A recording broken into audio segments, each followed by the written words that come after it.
Now, one of the biggest challenges for any startup is hiring the best talent. One person who knows this firsthand is Kleiner Perkins partner Mike Abbott. As Twitter's former engineering chief, he's credited with making the fail whale mostly disappear and growing the engineering team from 80 to more than 350 people in a year and a half. Twitter is now on track to bring in $1 billion in revenue in 2014. I sat down with Abbott and asked him how Twitter's rapid growth in such a short period of time has impacted his investment strategy now 6 months into his new role as a venture capitalist. There's very few companies that go through that kind of growth. So when you've actually gone through it and you've seen what worked and didn't work, being able to take that experience and help these entrepreneurs build their companies.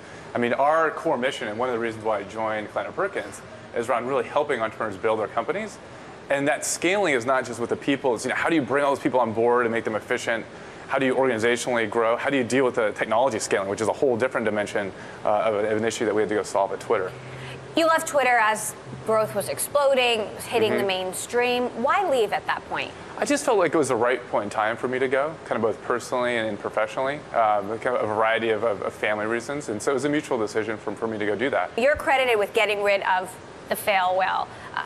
I'm an avid Twitter user.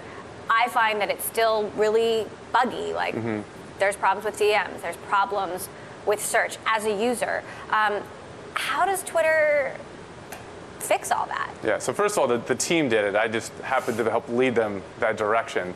But I think, there's, at the very beginning of the company, I'd say there was a real underinvestment in just hiring enough people and infrastructure. And paying back that debt takes time. And it's easy to underestimate that. And along that way, to address having availability and performance as a real feature has taken a toll on other user experiences, whether it be lists or DMs. And so I have full faith that the company will now start to innovate on the product side. But it's taken time, and especially just look at the growth. I mean, now it's well north of 350 million tweets a day. When I joined, it was maybe 100, and when I left, it was 300. I mean, so it was just huge growth. And it's just hard to kind of balance how do you kind of keep that availability and performance as a feature, balancing with new things and fixing issues. And that's a struggle that I think many companies deal with. Where do you see Twitter going from here? Do you think it can become as mainstream as Facebook? Oh, I absolutely do. I mean, I think one of the primary reasons is that if you go back in the history of Twitter, Twitter started via SMS as a mobile first. And if you look at one of the key trends, at least in my own kind of investing kind of perspective, it's how do we look at services that are building with a phone or mobile in that first dimension? And if you kind of look at the experiences in Twitter across mobile, desktop, it feels very similar. And Jack's done a good job of making that experience really consistent. And so I feel like it's actually just getting going. And granted, the numbers are quite large with the numbers of users. But I think for as an information network, it's really powerful, and that's pretty distinct from Facebook. Speaking of Facebook, Kleiner is, of course, an investor. We've spoken to a number of VCs over the last few weeks who've said Facebook's bad performance in the public markets thus far is not going to impact the venture community and startups. Paul Graham of Y Combinator just came out saying that startups should reset their expectations. This really could impact fundraising. What's your take? We're very long on the company in terms of if you look at the users they have, the 900 million users, over 500 million that come every day.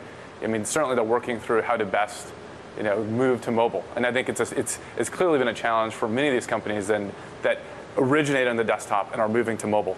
And how do you monetize that? What about how the performance in the public markets is going to affect startups and fundraising? Do you think it will be harder for companies to raise money? Yeah, I don't think so. I think if anything, there'll be that many more angel investors from Facebook that come in and actually put money into these early stage companies. And so I don't think that there'll be an impact. I think at the end of the day, it is about innovation, and then it's about great engineers going in and solving problems, whether those problems be in the consumer space or in the enterprise space. Kleiner Perkins was recently hit with a gender discrimination lawsuit filed by a junior partner. What can you say about that? I can't comment on that. Obviously, Kleiner's come out with a number of statements on this issue, but you've said over and over again, in your blog, which I've read, that you're working with a killer team at Kleiner Perkins. What does a female venture capitalist bring to the firm? Do you think a lack of female venture capitalists could mean missing out on stellar female entrepreneurs? Yeah, I guess I just look at it as how do we kind of best help our entrepreneurs build their companies regardless of the space they're in. So I think it's not about the sex of that person or the race. It's who's the right person to actually go help these companies grow.